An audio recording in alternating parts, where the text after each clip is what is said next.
Fala pessoal, tudo bem? Estão gostando da sériezinha da Trindade? Tem mais pontos ainda, tá? Mais versículos para ser analisado, tá? Mas hoje eu queria fazer um vídeo informal aqui para vocês, tá? Teve uma seguidora aqui do meu canal que ela perguntou onde é que eu aprendi teologia. Eu já tenho vídeo sobre isso aqui no canal. E se eu já pensei em montar um curso, né, de teologia para ensinar as pessoas a fazer essas interpretações que eu faço. Bom, pessoal, na verdade não tem curso, né, para isso. Na verdade você tem que aprender a desenvolver o raciocínio crítico, né, um senso crítico ao analisar obras que você está lendo, inclusive a Bíblia Sagrada. E não tem como você ensinar isso para as pessoas. Você pode só exemplificar e tentar convencer as pessoas a fazer uma análise mais fria e racional de textos, independente de crença ou de emoções. Porque a pessoa consegue perceber realmente se aquilo que ela está lendo é uma verdade, ou se apenas ela está sendo enviesada por uma crença ou por uma emoção. E eu vou dar um exemplo aqui para vocês. Eu ia até fazer para membros esse vídeo, mas eu acho que vai ser útil para todo mundo, tá? Eu vou dar um exemplo para vocês na dramaturgia, tá?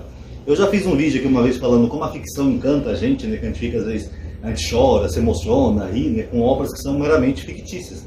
São dramatizações. Às vezes você vê uma novela que você já viu, você sabe como ela começa, você sabe como ela vai terminar, e mesmo assim você faz questão de assistir e de se emocionar. Esse é o poder da ficção. E às vezes à noite eu fico no Kawaii vendo o celular, né, que eu posto videozinhos no Kawaii, e às vezes o Kawaii mostra cenas de novelas pra mim, né? E essa semana eles mostraram uma cena da novela O Rei do Gado. O Rei do Gado foi uma novela que foi um puta sucesso, uma novela boa do Brasil, uma novela bonita. E aí que entra essa questão, pessoal. Qual é a diferença entre uma ficção e a realidade? É que na ficção tem elementos que na realidade não seriam possíveis, seriam absurdos na realidade. E eu vou dar um exemplo para vocês dessa novela, tá? Não sei se vocês viram a novela ou não. Hoje, para quem interessar, eu nem tenho TV, tá? Mas eu via que minha mãe gostava de ver novela, então a gente acabava assistindo. Essa cena que eu vi, pessoal, é interessante, dentre outras cenas que eu vi no Kawaii, que o Brasil estava em guerra com a Itália, os países do eixo, Alemanha, Itália e Japão, né, na época Vargas. Aí a polícia vai na casa lá do tal de Mezenga, que era Antônio Fagundes, confiscar o rádio dele, porque como eles eram italianos, eles não podiam ter rádio em casa, porque eles eram inimigos, o Brasil estava em guerra. Aí o Antônio Fagundes chega lá com a caminhonetezinha dele, todo nervoso, ele fala: eu não sou italiano, eu sou brasileiro. Aí ele manda a mulher dele lá procurar a certidão de nascimento dele. Ele falou: só meu pai que nasceu na Itália, mas eu sou brasileiro. Então preste atenção, ele é um personagem brasileiro. Ele tinha como rival lá um tal de Berdinazzi, né, que era o Tarcísio Meira. E ele tinha uns filhos lá. Um dos filhos do Tarcísio Meira era um tal de Jeremias Berdinazzi. E o Tarcísio Meira nessa novela, eu acho que é a mesma coisa do Fagundes. Eu acho que ele era um ítalo brasileiro. Não italiano, mas alguém que é filho de italiano, ou mesmo se fosse italiano, mas alguém que acabou se criando no Brasil e passou muitos anos no Brasil. Esse filho do Tarcísio Meira, na outra fase da novela, ele é interpretado pelo ator Raul Cortez. O Raul Cortez já era um homem idoso, hoje ele é falecido, tá? Mas na época que ele fez essa novela, ele já era um senhor idoso. Ele era o Jeremias Berdinazzi, tanto que ele andava sempre com uma bengalinha assim, que ele já era um senhor idoso. Aí eu fiquei pensando aqui comigo. Quando você vê uma obra assim, só pela emoção da obra, da ficção, você acha só uma novela divertida, gostosa de assistir. Você vai se envolvendo ali com a trama. Mas quando você vai olhar com um olhar crítico da realidade, você começa a pensar alguns detalhes. Peraí, se eles são brasileiros, ainda que filhos de italianos, ou italianos que vieram muito novo para cá, por que os filhos dele tudo falam como italianos? Porque o Jeremias Berdinazzi, que era o Raul Cortez, mesmo se o Tarcísio Meira, que era o pai dele na primeira fase da novela, fosse um italiano, ou um ítalo brasileiro, ele já nasceu e criou no Brasil. Passou a vida inteira no Brasil, e tanto que depois que ele rouba lá a família, ele ainda muda de estado, ele vai para o Paraná, depois do Paraná vai para outro estado do Brasil, e ele ficou velho falando italiano? Como isso é possível? Porque as cenas dele na novela são todas falando italianado, né? Mas o que esse maledetto tá fazendo em Cassamia, Caspita? Ele não é italiano, o cara passou a vida inteira no Brasil, quer dizer, ele nasceu, porque só o pai dele seria no máximo italiano, nasceu, cresceu, viveu no Brasil, com brasileiros, ainda mudando de estado, né, saindo daquela bolha de italianos ali do sul do Brasil, e ele continua velho falando italiano? Isso na vida real não existe, pessoal. Na vida real, mesmo quem é filho de pais estrangeiros, o que predomina é a língua do dia a dia onde a pessoa está. Se você pegar, por exemplo, os Estados Unidos, os filhos de imigrantes lá, de mexicanos, eles não falam com sotaque mexicano. Só os que são mexicanos mesmo, porque a pessoa já nasce e cria naquele ambiente americano, a pessoa escuta a língua, então a pessoa não tem sotaque. Eu sei que tem vários exemplos assim, vários casos, né, de pessoas que são filhos de estrangeiros e que não tem sotaque nenhum.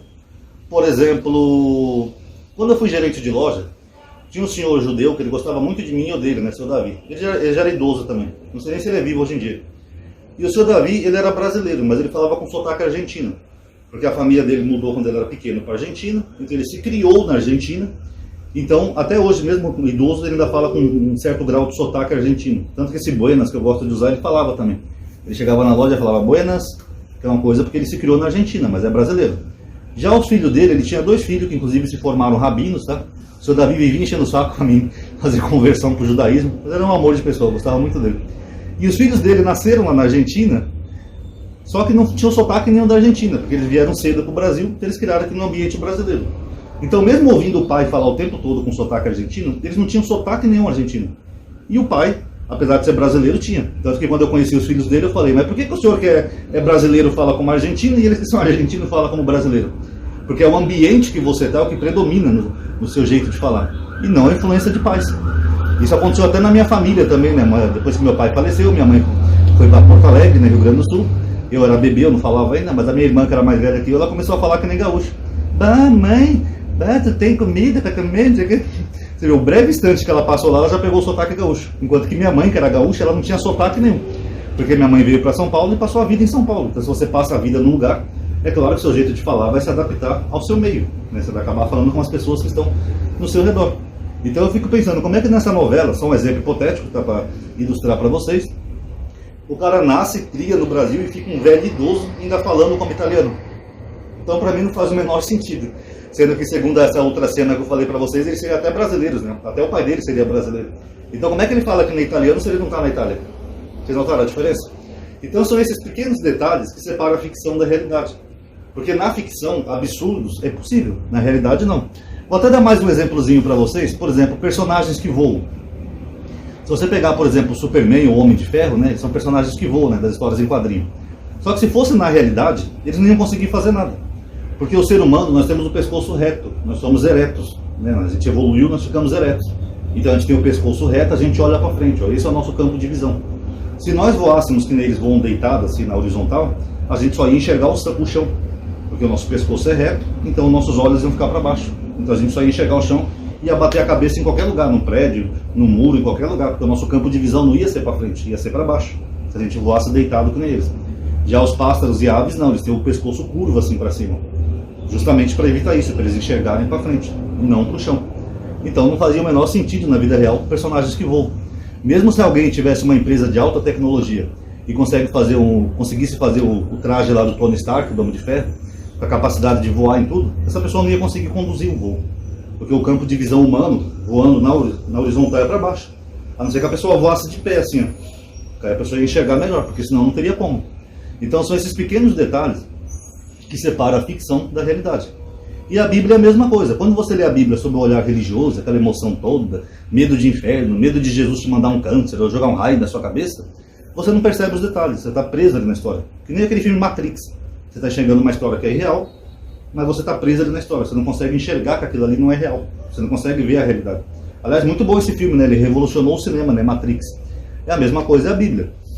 Por exemplo, quando você vê histórias fabulosas do Velho Testamento, dá para perceber que aquelas histórias não são reais, né, pessoal? Cobra falante, torre que chega ao céu, um homem que ficou 3 dias no ventre de um peixe. Ele respirava como dentro do ventre do peixe? Ele tinha um gás de oxigênio lá dentro? Ele comia o que ali dentro? E onde é que ele fazia as necessidades dele, as fezes? Ele cagava dentro do peixe? Então são histórias absurdas. E o Novo Testamento também. Por exemplo, o Novo Testamento fala que certa vez Jesus estava numa casa, aí tinha muita gente, aí desceram um homem pelo telhado da casa dele, tiraram algumas telhas e desceram um homem. Só que telhas, pessoal, não é muito comum na arquitetura da Judéia, ainda mais na época de Cristo. Mesmo hoje, se você vai em Israel, você pode até ver uma casa ou outra com telha, mas você vê que a arquitetura ali do Oriente Médio, aquelas casas parecem pedras, né? Parece aqueles Flintstones, são casas de pedra, os telhados são de pedra. Telhas é mais comum na cultura grega. Os gregos sim usavam, os gregos e romanos, né? Eu sempre falo grego, mas eu me referindo aos romanos, tá? Que os romanos absorveram a cultura grega. Eles usavam telhas. Então como é que eles tiraram telhados para descer um paralítico de uma casa, se não é tão comum ali no Oriente Médio? Ah, Ronaldo, é só um detalhe. Beleza, vamos ver outro exemplo. A Bíblia fala que Jesus certa vez estava num barco, os apóstolos, aí deu uma tempestade, começaram a ter ondas gigantescas que quase viraram o barco deles, aí Jesus vai lá e acalma a tempestade. Mas o Mar da Galileia, pessoal, primeiro que ele não é mar, tá? Apesar de ser chamado assim, ele é um pequeno lago. Ele é tão pequeno que de um lado dele você enxerga outra margem. Quem mora aqui no interior ou já foi para o interior, você já viu lagos pequenos, né? Minas Gerais tem um monte. De um lado você enxerga outra margem. Ele é tão pequeno que se você pegar uma represa aqui no Brasil como a de Três Marias, eu acho que ela é maior que o Mar da Galileia lá em Israel. Então como que um mar tão pequeno conseguiria ter ondas tão fortes ao ponto de virar um barco? Se para você ter uma onda, você tem que ter pista. Que nem pista de avião, você tem que ter uma certa pista. Então, por exemplo, o mar. Por que o mar tem onda? Porque o mar é imenso. Então tem espaço para a onda se formar, ela subir e arrebentar. Agora em lagos pequenos é difícil ter onda. Tanto que, por exemplo, se você pegar aqui no Brasil a Lagoa dos Patos, no Rio Grande do Sul, quem já esteve no sul do Brasil sabe, é a maior lagoa do Brasil. Eu acho que ela é umas 100 vezes maior que esse Mar da Galileia. E mesmo ali é raro você ver onda ali. Por quê? Porque você tem que ter um puto espaço para você fazer uma onda. Então, como que ali na narrativa do Novo Testamento tinham ondas tão gigantes que era o ponto de quase virar o barco dos apóstolos, se eles estavam num pequeno lago? Se eles estivessem no mar Mediterrâneo ou em outro mar ali próximo de Israel, tudo bem, daria até para entender. Falar, não, eles estavam pescando no mar. Mas não é o que diz o texto, né? Eles estavam no Mar da Galileia, que é um pequeno lago. Como que isso é possível? Vocês estão notando essas impossibilidades históricas?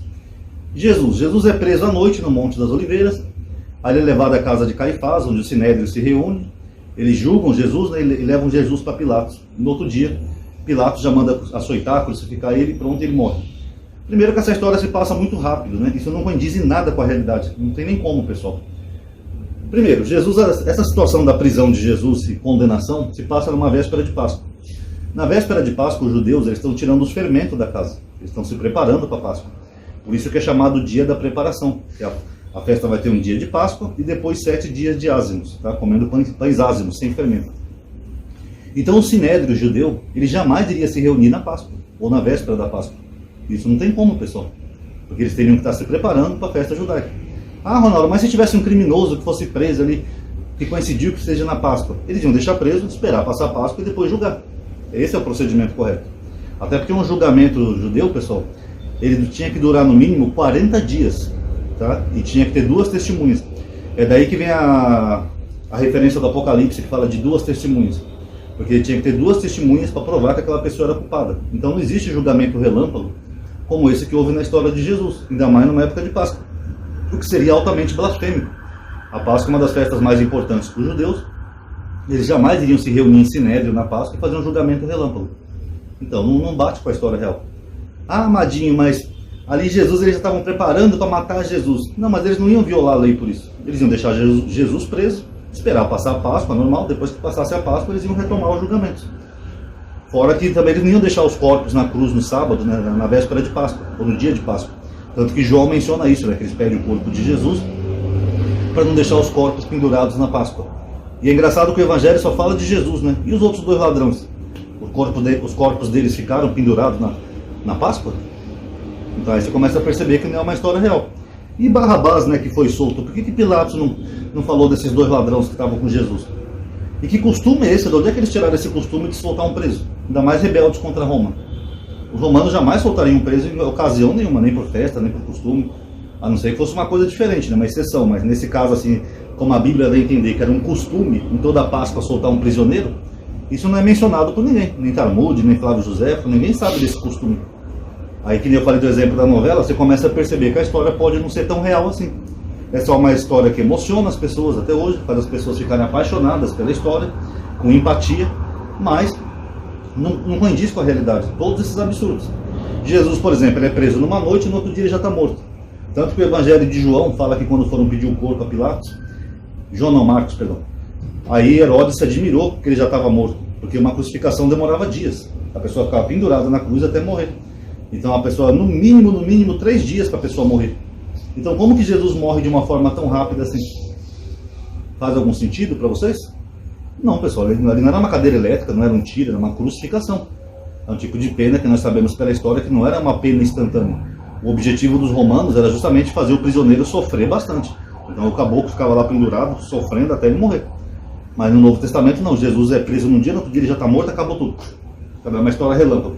Não tem 2 testemunhas, não tem os 40 dias do Sinédrio, não tem nada que condiz com a parte histórica da realidade da época.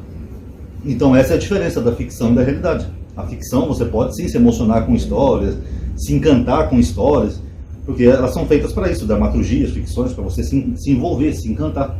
Agora, não significa que elas sejam reais, porque elas têm elementos que são absurdos, que se você trazer para a realidade, infelizmente não bate com a realidade.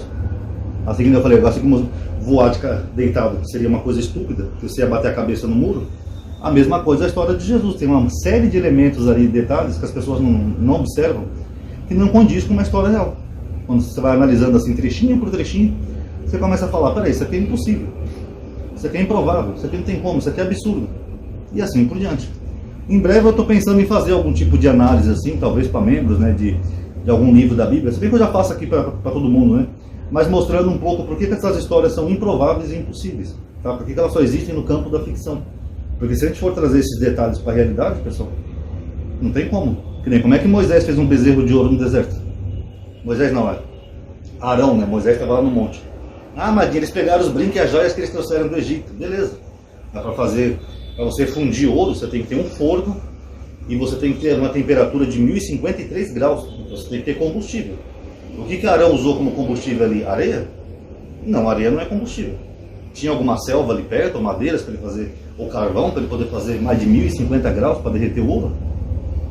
Aí você começa a ver, peraí, essa história não é tão real assim como parece. Mas para as pessoas que têm a crença religiosa, elas não percebem esses detalhes. Elas se apaixonam pela ficção. E aí não tem jeito, né, pessoal? Por mais que você mostre e explique esses detalhes, elas ficam presas ali que nem na Matrix. Você lembra do filme Matrix? Tem até uma cena que tem um traidor, né, que o cara está comendo um bife, ele fala assim, eu sei que esse bife não existe, é só meu cérebro que está mandando dados para eu ter a sensação de que eu estou comendo um bife. Mas mesmo assim eu prefiro a Matrix do que a realidade. É assim que essas pessoas vivem, tá bom?